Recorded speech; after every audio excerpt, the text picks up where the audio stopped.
ಹೋದಾದ್ರೆ ಆ ಸಂಬಂಧವನ್ನ ಕಿತ್ತಗೆದ್ದು ನಿಮ್ಮೊಂದಿಗೆ ನಾನು ನಿನಗೆಷ್ಟು ಸ್ತ್ರೀ ಧರ್ಮದ ತಿರುಳನ್ನು ತಿಳಿ ಹೇಳಿದರೂ ನೀನು ಸನ್ಮಾರ್ಗ ಹಿಡಿಯುವಂತಿಲ್ಲ. ಮನೆಯಲ್ಲಿ ಗಂಡನಿದ್ದರೂ ಕೂಡ ಮತ್ತೊಬ್ಬರ ಮನೆಯಲ್ಲಿ ಮಿಂಡಲು ರತಿಕಿಡಿ ಯಾರಿ ಬರುವ ನಿಮ್ಮಂತ ಬಂಡ ರಂಡಯ್ಯರಿಂದ ಈ ಸಮಾಜ ಹದಗೆಟ್ಟು ಹೋಗಿದೆ. ವೇಶ್ಯಾವೃತ್ತಿ ದಿನದಿನಕ್ಕೂ ಬೆಳೆ ಹತ್ತಿದೆ. ಇಷ್ಟೊಂದು ಆತುರದಿಂದ ಪರಪುರುಷರ ಸಂಘ ಬಯಸುವ ನೀನು ಮದುವೆಯಾಗುವ ಮೊದಲು ಅದೆಷ್ಟು ಮಕ್ಕಳನ್ನು ಹೆತ್ತು ತಿಪ್ಪೆಯಲ್ಲಿ ಹೂಳಿರಬಹುದು. ನಿನ್ನಂತ ಸತಿಸುಳೆಯನ್ನು ಮಾಡಿಕೊಂಡ ಪುಣ್ಯಾತ್ಮನಿಗೆ ಈ ಸಮಾಜದಲ್ಲಿ ಅದೆಷ್ಟು ಗೌರವ ಬರಬಹುದು. ಹಾಗೂ ಕಾಮಪಿಶಾಚಿ ಮಾಡಿಕೊಂಡವನೊಡನೆ ಧರ್ಮದಿಂದ ಗ್ರಹಿಣಿಯಾಗಿ ಹೋಗು. ನೋಡಿ, ನನ್ನ ಹೃದಯದಲ್ಲಿರುವ ಪ್ರೇಮ ಜಲ ಮಹಾಪೂರ್ವವಾಗಿ ಸಾಗಿ ಬಂದಿದೆ ನಿಮ್ಮಡೆಗೆ. ಸಾಗಿ ಬಂದವಳ ಬಾಳ ನೌಕೆ ನಡೆಸಲು ಮುಂದಾಗಿ ನೀರಿಲ್ಲದ ನದಿಯಲ್ಲಿ ನೌಕೆ ನಡೆಸಲು ಹೋದರೆ ಅದು ನಡೆದು ದಡ ಸೇರದೆ ಕೆಸರಿಗೆ ಸಿಕ್ಕು ಗೋಳಿ. ನೀವೇನೇ ಹೇಳಿದ್ರು ನೀವು ನನ್ನ ಬಾಳಿನ ಊರುಗೋಲಾಗಿ ನಡೆದ್ರೆ ಕಲಿಯುಗದ ಕುಬೇರ ಹೋಗು ಹೋಗು ನೀಚ ಹೆಣ್ಣೆ. ಮಾಡಿಕೊಂಡವನೊಡನೆ ಧರ್ಮದಿಂದ ಗ್ರಹಿಣಿಯಾಗಿ ಅವನೊಡನೆ ಸಹಯೋಗದಿಂದ ಬಾಳು. ಹೋಗು ನಡೆ ಹೋಗು.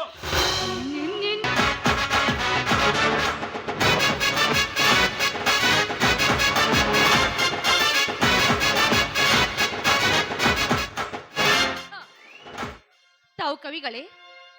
ಹಲೋ, ನಾನು ನಿಮ್ಮನ್ನೇ ಮಾತಾಡ್ಸಿದ್ದು. ತಾವು ಕವಿಗಳೇನು ಅಂತ.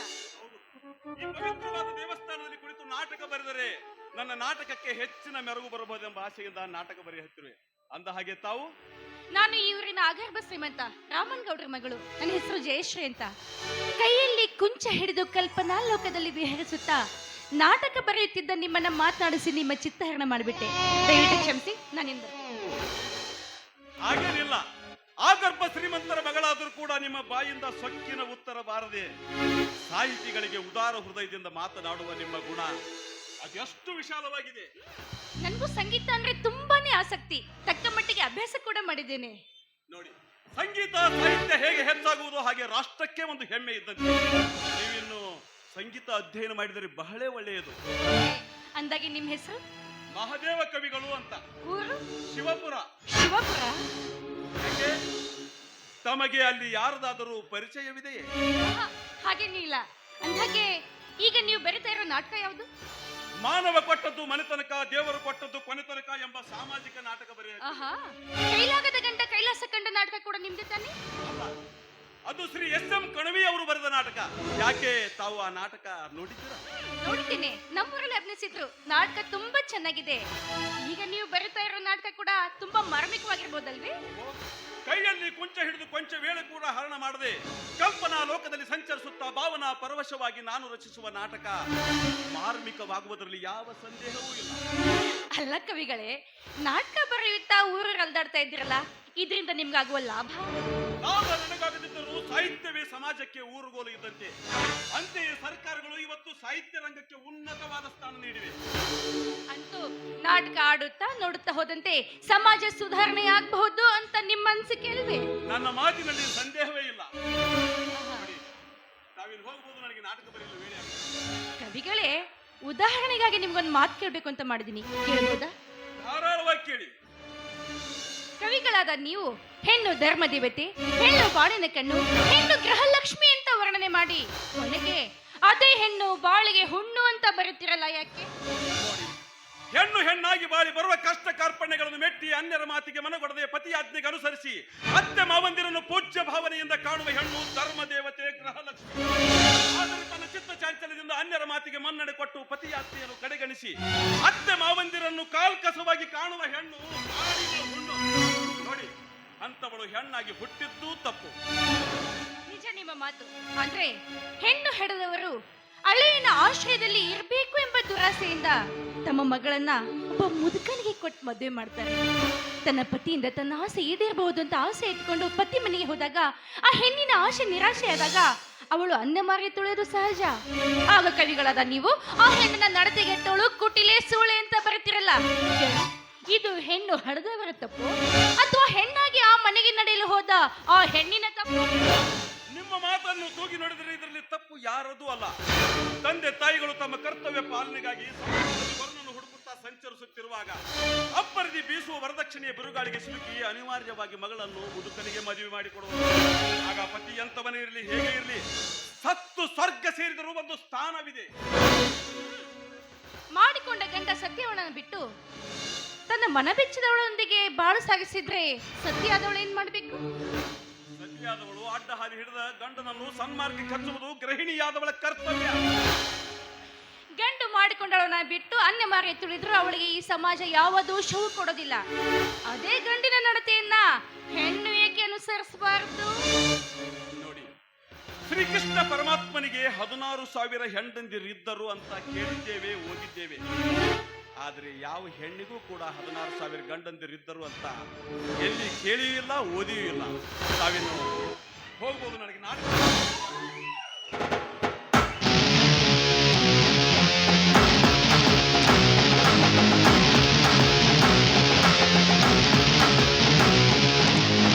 ಕವಿಗಳೇ, ಈ ಗುಡಿಗೆ ಬಂದು ಹೋಗುವ ಜನಗಳ ಗದ್ದಲ ಬಹಳ.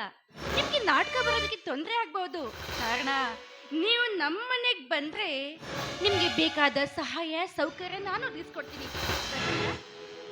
ಪುಟ್ಟ ಗುಹೆಗಳಲ್ಲಿ, ಗಿಡಮರ ಬಳ್ಳಿಗಳ ನೆರಳಲ್ಲಿ, ನಿರ್ಜನವಾದ ಪ್ರದೇಶದಲ್ಲಿ ಕುಳಿತು ಸಾಹಿತ್ಯ ರಚಿಸುವ ನನ್ನ ವಿಚಾರಕ್ಕೂ ನೀನೊದಗಿಸಿಕೊಡುವ ಕರ್ತೃವ ಸಹಾಯಕ್ಕೂ ಬಹಳ ಅಂತರವಿದೆಯಮ್ಮ. ಬಡ ಕವಿಯಾದ ನಿಮ್ಗೆ ಸಹಾಯ ಮಾಡೋದಕ್ಕೆ ನೋಡಿದ್ರೆ ತಿರಸ್ಕರಿಸ್ತೀರಾ? ಅಂತೂ ಅಹಂಭಾವನೆ ನಿಮ್ಮದು. ಅಹಂಭಾವನೆಯಲ್ಲ, ಉನ್ನತವಾದ ವಿಚಾರ.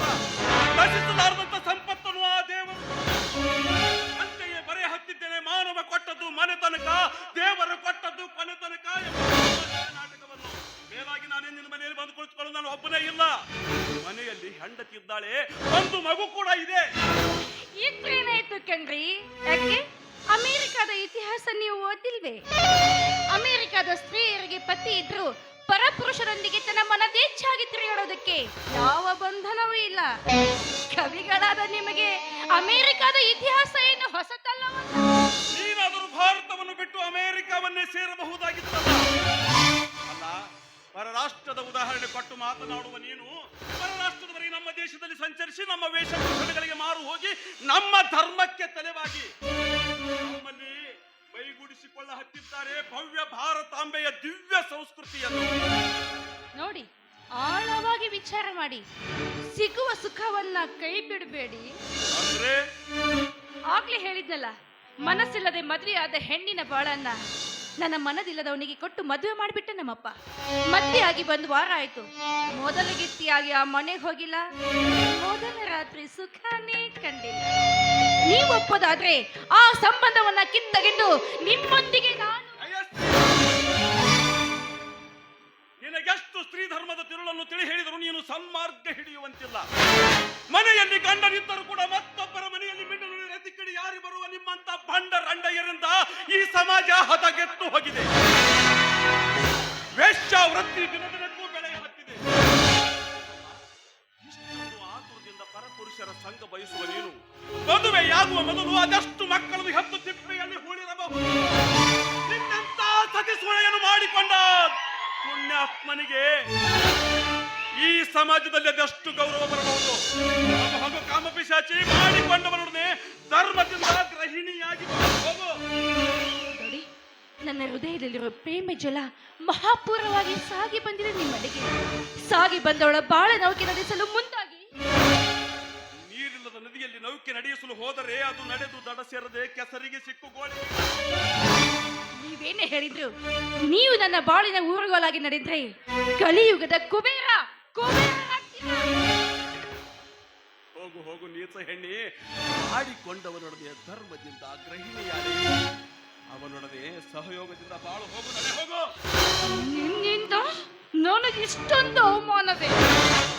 ಹೇಗೂ ನಿಮ್ಮೂರಿಗೆ ಸೊಸೆಯಾಗಿ ಬರ್ತಾ ಇದ್ದೀನಲ್ಲ, ಅಲ್ಲಿ ತೀರಿಸ್ಕೋತೀನಿ ನನಗಿಲ್ಲಾದ ಅವಮಾನದ ಸೇಡನ್ನ. ನಮ್ಮೂರಿಗೆ ಸೊಸೆ ಅದಾರ ಮನೆಗೆ ಆ ವಿಚಾರ ಈಗಕ್ಕೆ.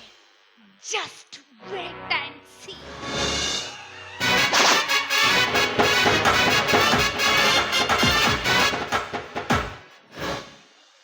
ಕಾಯ್ದ ಕಬ್ಬಿಣದ ಮೇಲೆ ನೀರುಣಿಸುವುದು,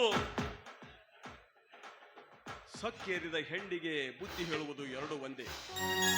ನಮ್ಮ ಸರ್ಕಾರ ವೈಶ್ಯ ನಿರ್ಮೂಲನೆಗಾಗಿ ಸರ್ಕಾರ ಸಾಕಷ್ಟು ಕಾಯ್ದೆಗಳನ್ನು ಜಾರಿಗೆ ತರುತ್ತಿದೆ, ವೈಶ್ಯರನ್ನು ಹಿಡಿದು ದಂಡ ಕಟ್ಟುತ್ತಿದೆ. ಆದರೆ ಪರಲಾಲಸೆ ಅತಿಯಾಗಿ ಪರ ಪುರುಷರೊಡನೆ ಕಳ್ಳ ಪ್ರಣಯ ನಡೆಸಿ ಸಮಾಜದಲ್ಲಿ ನಾನು ಗರತಿ ಎಂದು ತಿರುಗುವ ಇಂಥ ಸತಿ ಸುಳೆಯರಿಗೆ ಸರ್ಕಾರ ಅದಾವ ಕಾಯ್ದೆ ಜಾರಿಗೆ ತರಬೇಕು. ಶ್ರೀಮತಿ ಇಂದಿರಾ ಗಾಂಧಿಯವರನ್ನು ಗುಂಡಿಟ್ಟು ಕೊಲ್ಲುವುದಕ್ಕಿಂತ ಇಂಥ ಬಂಡರಂಡೆಯರನ್ನು ಹಿಡಿದು ಗುಂಡಿಟ್ಟು ಕೊಂದಿದ್ದರೆ ನಮ್ಮ ಸಮಾಜ ಅದೆಷ್ಟೋ ಸುಧಾರಿಸುತ್ತಿತ್ತು. ವಿಚಿತ್ರವಾಗಿ ಸಾಗಿದೆ ಈ ಜಗತ್ತು.